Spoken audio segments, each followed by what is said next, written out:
But by way of a quick update, it's been really grey and pretty miserable. This is the current state of the sky.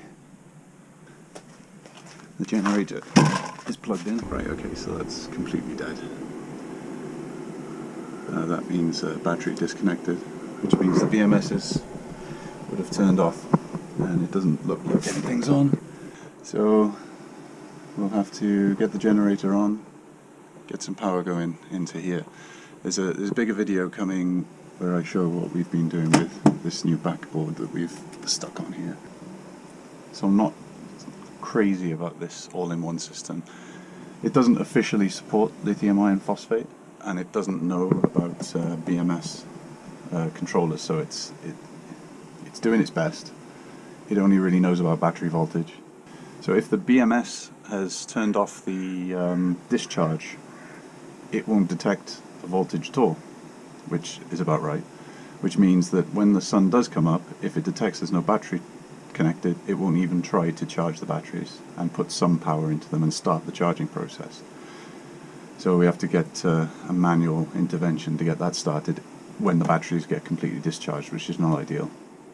Also, sometimes if the inverter is turned off, so at the moment this is turned off, and the solar starts in the morning, sometimes the processor will crash and it won't do anything. It'll just hang until you completely power off the inverter and then turn it all back on again. Not ideal, because if you leave the inverter on all the time, you're using about 40 to 80 watts in standby just to run the inverter with no loads attached. But then that means you're using that power constantly when you probably want to be conserving it, like over the winter. So that means that if you turn it off to conserve that power, when the morning starts, you run into that problem of the processor crashing and not charging anything or doing anything with any sun, so you lose out on all that power. It's things that we can work around. It's not a huge issue. In the longer term, I just don't think that this will be a thing. It's not great. The quickest fix will probably be to change this from the solar to a dedicated solar charge controller, which will work whether this is on or off, and then just uses this as the inverter, which kind of defeats the purpose of having an all-in-one system then. But yeah, not great.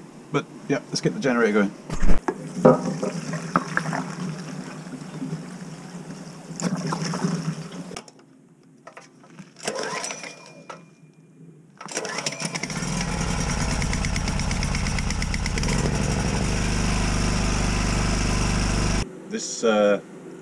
This little workaround that I have to do, so on battery number 1, which I'm screen recording at the moment,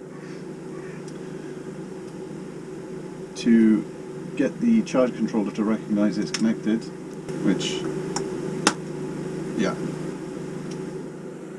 it doesn't like this, but at least if we have a look up here, it should start to recognize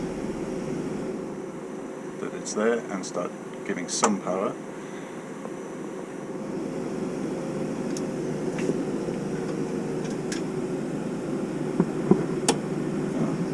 Not quite.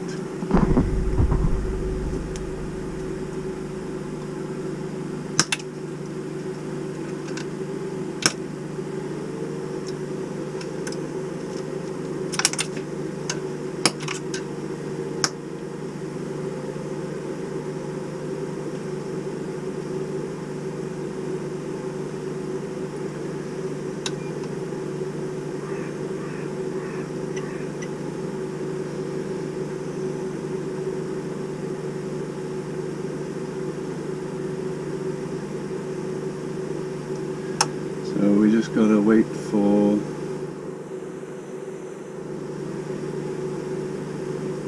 okay, so now the charge controller has recognized that it now has a battery connected.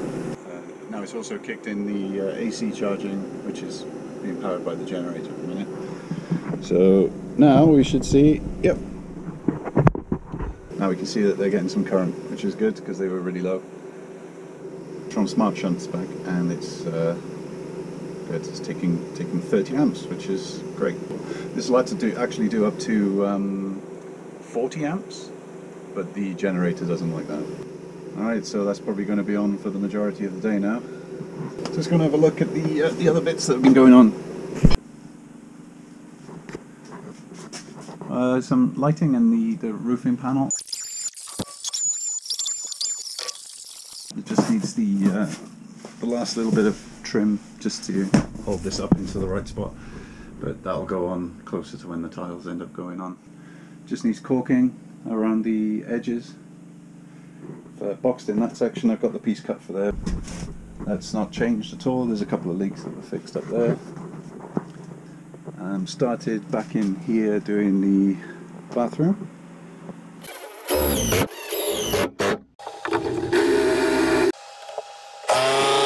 Toilet will go over this side, the sink's going to go on top of this. So I just made the pedestal that it'll sit on, and then the sink will be raised on top of that, so that we keep this flush. Leaks wise, this is it's still getting water from the outside somewhere, as you can see. Still a bit of water to come out of it. Not happy about that, but not a lot I can do while it's still so damp. It's only this section, so this part of the frame that this is attached to stops there. There's nothing in there. It doesn't go any further. It's just isolated to this part of the tube, which stretches to the front. So it's coming in either at the front or from here. So luckily it's just this one section that I have to deal with. They've used silicone in previous repair jobs, put silicone on top of rubber, and it's not gone well. So that all has to be done again, and probably put some EBT stuff in there. But yeah, that's for drier weather, and unfortunately while it's still like this, I can't put anything back together. So unfortunately this is what it is, but it's better to do this than end up just leaving it and let it get mouldy. I had to take all these panels out to see where the water was actually coming from, because as you might have seen from previous videos, it was coming out through a screw hole that I'd put in, probably thankfully, otherwise I would have never known. That screw hole was leaking as it got really wet, and then it would just strip down this beam onto the floor, drip down between the floorboards downstairs into the ground floor section, and obviously all over the windows downstairs on the inside, which was what I first saw. Back here there's nothing really other than the insulation that's been done. I'm ready to panel this bit up now. Yeah, I gotta still take off this old vent which goes nowhere, if you remember from an older video. I've worked out a way of doing it because I've managed to get this one off. So I'll just do the same thing. It takes a couple of hours. Got some more vapor barrier put in here. I need to finish off the insulation and panel this one up, and then that's effectively done, and then I can start work on the living room up until that wall, which is where we will put steel in to make the new wall, and then we'll remove the back of the bus. So this summer, hopefully, the back of the bus is coming off. Yeah, it's just a mess. One of the jobs I'm going to be doing very shortly, as soon as it's dry for long enough, for a good couple of days maybe, get this door removed, get the new bits welded in, skin the outside with this replacement aluminium panel. Yeah, lots to do. So we'll just let this charge and come back later and see how it's done with the batteries, which are now effectively at 0.